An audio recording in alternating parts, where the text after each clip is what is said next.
مولانا محمد عدد ما في علم الله صلاة دائمة بدوام ملك الله أعوذ بالله من الشيطان الرجيم بسم الله الرحمن الرحيم أم تريدون أن تسألوا رسولكم كما سئل موسى من قبل ومن يتبدل الكفر بالإيمان فقد ضل سواء السبيل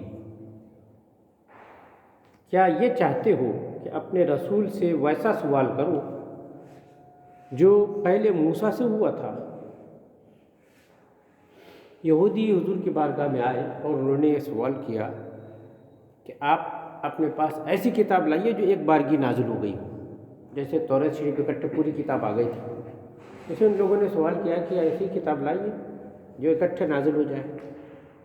ان کے بارے میں یہ آیت نازل ہوئی،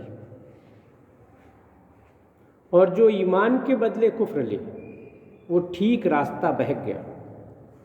یعنی جو آیتیں نازل ہو چکی ہیں ان کے قبول کرنے میں بے مقصد کے بحث کرے، ہیلا بہانہ کرے، اور دوسری آیتیں طلب کرے، اکٹھے لے آئیے تب ہم مانیں گے وغیرہ وغیرہ، تو یہ ایمان کے بدلے میں کفر لینا ہے۔ اس سے معلوم ہے کہ جس سوال میں فساد ہو اس کو بزرگوں کے سامنے پیش کرنا جائز نہیں ہے۔ اور سب سے بڑا فساد کیا ہے؟ اس سوال سے نافرمانی ظاہر ہوتی ہے، قبول کرنا نہیں ہے تو بہانہ بازی کرنا۔ یہ بہانہ بازی، طرح طرح کے سوالات کھڑے کرنا، یہ قبول نہیں کرنے کی علامت ہے، یہ نافرمانی، یہ کفر ہے۔ ابھی معاذ اللہ کچھ دنوں پہلے جو ہمارے ہندوستان میں ایک ماحول بنایا گیا تھا 3 طلاق کے اوپر سے، تو کافی مسلمانوں کے نام سے لوگ باتیں کرتے تھے، کئی لوگ، میں ان کو مسلمان نہیں سمجھتا، چاہے اس کا نام عبد الرحمن و عبد الرحیم ہو، سمجھیے، چاہے اس کا نام عائشہ ہو، جمیلہ ہو، اس سے مطلب نہیں۔ کچھ لوگوں نے کہا کہ صحیح بات تو ہے، پورا اختیار مردوں کو دے دیا، عورتوں کو کچھ نہیں، وغیرہ وغیرہ، معاذ اللہ۔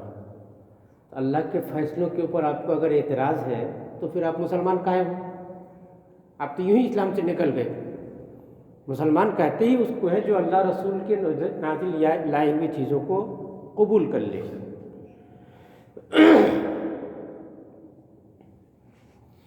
وَدَّ كَثِيرٌ مِّنْ أَهْلِ الْكِتَابِ لَوْ يَرُدُّونَكُم مِّن بَعْدِ إِيمَانِكُمْ كُفَّارًا حَسَدًا مِّنْ عِندِ أَنفُسِهِم مِّن بَعْدِ مَا تَبَيَّنَ لَهُمُ الْحَقُّ فَاعْفُوا وَاصْفَحُوا حَتَّى يَأْتِيَ اللَّهُ بِأَمْرِهِ إِنَّ اللَّهَ عَلَىٰ كُلِّ شَيْءٍ قَدِيرٌ۔ بہت کتابیوں کی یہ خواہش ہے، بہت سے کتابی، یہودی یا نصرانی، ان لوگوں کو کتابی بولتے ہیں، بہت کتابیوں نے چاہا کہ کاش تمہیں ایمان کے بعد کفر کی طرف پھیر دیں۔ جنگ احد میں چونکہ مسلمانوں کو کافی تکلیف ہوئی تھی، 70 صحابہ کرام شہید ہوئے تھے، اور خود حضور کے دندان اقدس شہید ہو گئے۔ آپ کے چچا شیر اسلام سید الشہداء حضرت حمزہ رضی اللہ تعالیٰ عنہ شہید ہوئے۔ تو ایک دن کیا کیا، حضرت حذیفہ ابن یمان اور عمار بن یاسر، ان دونوں صحابہ کو یہودی نے پکڑ لیا، اور پکڑ کے معاذ اللہ اس طرح سے بہانہ بازی شروع کی، دیکھو اگر اسلام حق پر ہوتا تو کائے شکست اٹھانا پڑتی، تم جیتتے ہی چلے جاتے، تم لوگ ہمارے دین کی طرف پھر جاؤ، یہودی ہو جاؤ، ہمارے دین میں آ جاؤ، کیونکہ وہ حق پر ہوتا تو کائے کو جیت ملتی، تم کو شکست ہو گئی نا۔ اب جب ان لوگوں نے یہ باتیں کہیں، دیکھیے ایمان اس کو بولتے ہیں۔ ہمارے لوگ بھی کئی دفعہ ایسے ماحول بناتے ہیں، سوچتے ہیں اللہ کا دین سچا ہے، غالب ہو کے رہے گا۔ صحیح ہے، دین غالب ہو کے رہے گا، مگر آپ غالب ہو گئے یہ ضروری نہیں ہے۔ کافی لوگوں نے بہت دنوں پہلے بابری مسجد کے تعلق سے یہی نظریہ بیان رکھا تھا، ہمارے مقرر لوگ تقریر کرتے تھے، اللہ کی زمین ہے، اللہ کا گھر ہے، تم ویران نہیں کر سکتے، کر ڈالے، اب بنا نہیں سکتے، بنا بھی ڈالے۔ ایسی فالتو باتیں نہیں، کچھ کام ایسے ہیں جو مسلمانوں کے اوپر اللہ تبارک و تعالیٰ نے فرض کیے ہیں، تم کرو، سمجھ گئے۔ ہم کہیں اللہ نے لکھا ہے کہ روزی کا ذمہ دار میں ہوں، تو اس کا مطلب ہم کمرے میں بند ہو کے لیٹ جائیں تو روزی مل جائے گی کیا؟ ہاتھ پیر چلاتے ہیں نا اس معاملے میں۔ دین کے معاملے میں ہم سمجھتے ہیں اللہ کر لے گا، اگر اللہ ہی کر لینا ہوتا تو تمہاری بات سے زیادہ رسول اللہ کی بات سنتا۔ رسول اللہ کو کیوں جہاد کا حکم ہوا؟ کیوں رسول اللہ گئے اپنے دندار مبارک شہید کروائے؟ کیوں تکلیفیں اٹھائی؟ ہے نا، ہم لوگ ایسے ماحول بنتے ہیں نا مسجدوں میں بولتے ہیں دعا کرو بھائی فلسطین کے مسلمانوں کے لیے، برما کے مسلمانوں کے لیے دعا کرو۔ اگر دعا ہی سے حل ہو جانے والے مسئلے ہوتے یہ تو ہم سے بڑے بڑے دعا کرنے والے ہوئے ہیں۔ کچھ کام ایسے ہیں جو اللہ نے ہمارے اوپر ہماری ذمہ داری میں دیا ہے، تم کرو اس کو، ہم نہیں کریں گے تو مار کھائیں گے۔ اب ان حضرات، دونوں حضرات، حضرت حذیفہ ابن یمان اور حضرت عمار بن یاسر، ان دونوں کو یہودیوں نے برگلانا شروع کیا۔ جیسے آج کچھ بدعقیدہ لوگ ہمارے سنی بھائیوں کو بات بات پہ ورغلاتے ہیں، اور بھائی لوگ ان کی تقریریں سنتے ہیں، ان کے پاس کوئی جواب نہیں ہوتا، اپنی سنیت یا دین کو سیکھنے کی کوشش نہیں کرتے ہو، اس کے بعد کیا کہتے ہیں؟ یہ صحیح بتا رہا ہے۔ گمراہ کرنے والوں کی باتیں سنتے اور کہتے ہیں بات تو صحیح ہے تمہاری، اگر آپ نے یہ کہہ دیا تو آپ بھی نکل گئے۔ دیکھو حضرت حذیفہ ابن یمان اور عمار بن یاسر کیا جواب دے رہے ہیں۔ بحث کرنے کی صلاحیت ان لوگوں میں بھی نہیں تھی، اس وقت دین پورا مکمل نازل نہیں ہوا تھا۔ جنگ احد میں مسلمانوں کو شکست ہوئی، تکلیف کا سامنا کرنا پڑا۔ اب ان لوگوں نے اس کو بہانہ بنا کر کے بہکانا شروع کیا۔ تو حضرت حذیفہ ابن یمان نے ان یہودیوں سے کہا اچھا ایک بات بتا، تمہارے نزدیک عہد شکنی کرنا اچھی بات ہے یا بری بات ہے؟ یعنی معاہدے کو توڑنا، وعدہ خلافی کرنا، یہ اچھی بات ہے یا بری بات ہے؟ ان لوگوں نے کہا بہت ہی بری بات ہے۔ انہوں نے کہا سنو، میں نے یہ عہد کیا ہے محمد رسول اللہ کے ہاتھ پہ ہاتھ دے کے کہ میں جیوں گا مروں گا تو آپ کے دین پہ۔ کوئی جواب ہو نہ ہو، ہم نے یہ وعدہ کیا ہے نا رسول اللہ سے، بس ہم اپنے اس وعدے پہ قائم ہیں، اس کو نہیں توڑیں گے۔ ہم کو کچھ آتا ہو نہیں آتا ہو، ہمارے رسول کو سب کچھ آتا ہے نا، ہم تو ان کو مان کے چلتے، باقی بات ختم۔ ماننے کا انداز یہ ہونا چاہیے۔ دلیلیں اب دوسروں کی سنو گے پھر کہتے ہیں نہیں بات تو صحیح کہہ رہا ہے۔ اب وہ صحیح ہے کہ غلط ہے آپ کو اندازہ تھوڑی ہے، وہ کہاں سے گھما رہا ہے، کیسا کیا کر رہا ہے۔ قرآن کے ساتھ تک تو لوگوں نے خیانتیں کی ہیں، قرآن کے ترجمے غلط کر کے بتائے ان لوگوں نے، الٹا سیدھا ترجمہ کر کے لوگوں کو برگلانے کی کوشش کی ہے۔ عمار بن یاسر رضی اللہ تعالیٰ عنہ سے انہوں نے کہا میں راضی ہوا اللہ کے رب ہونے، محمد صلی اللہ تعالیٰ علیہ وسلم کے رسول ہونے، اسلام کے دین ہونے، قرآن کے ایمان ہونے، کعبہ کے قبلہ ہونے اور مومنین کے بھائی ہونے سے میں راضی ہوں، اب مجھے میری مرضی کے خلاف مت برگلاؤ۔ یہ دونوں یہ بات ان کو جواب دے دیا یہودیوں کو۔ اس کے بعد یہ دونوں حضرات حضور کی بارگاہ میں حاضری دینے چلے کہ جا کے حضور کو یہ شکایت کرنا ہے کہ اس طرح سے وہ یہودی لوگ کر رہے ہیں۔ آئے حضور کی بارگاہ میں اور دونوں نے اپنی باتوں کا اور جو کچھ ان سے کہا تھا وہ بتایا، تو سرکار نے فرمایا تم نے بہتر کیا، اور پھر اس کے جواب میں یہ آیت نازل ہوئی۔ بہت کتابیوں نے چاہا کہ کاش تمہیں ایمان کے بعد کفر کی طرف پھیر دیں، اپنے دلوں کی جلن سے، حسد کی وجہ سے۔ اسلام کی حقانیت یہودی لوگ اچھی طرح سے جانتے تھے۔ یہودی اس حقانیت کو جاننے کے بعد یہود کا مسلمانوں کے کفر و ارتداد کی تمنا کرنا اور یہ چاہنا کہ وہ واپس ایمان سے پھر جائے، یہ ان کا حسد تھا۔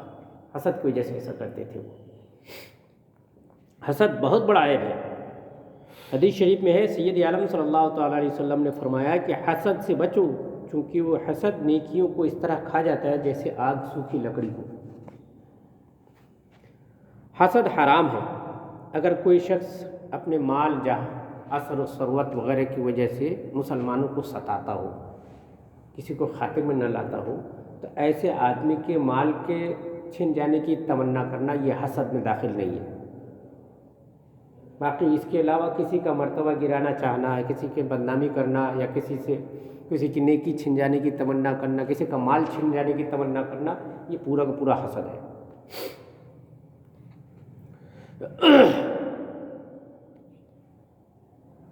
بعد اس کے کہ حق ان پر خوب واضح ہو چکا۔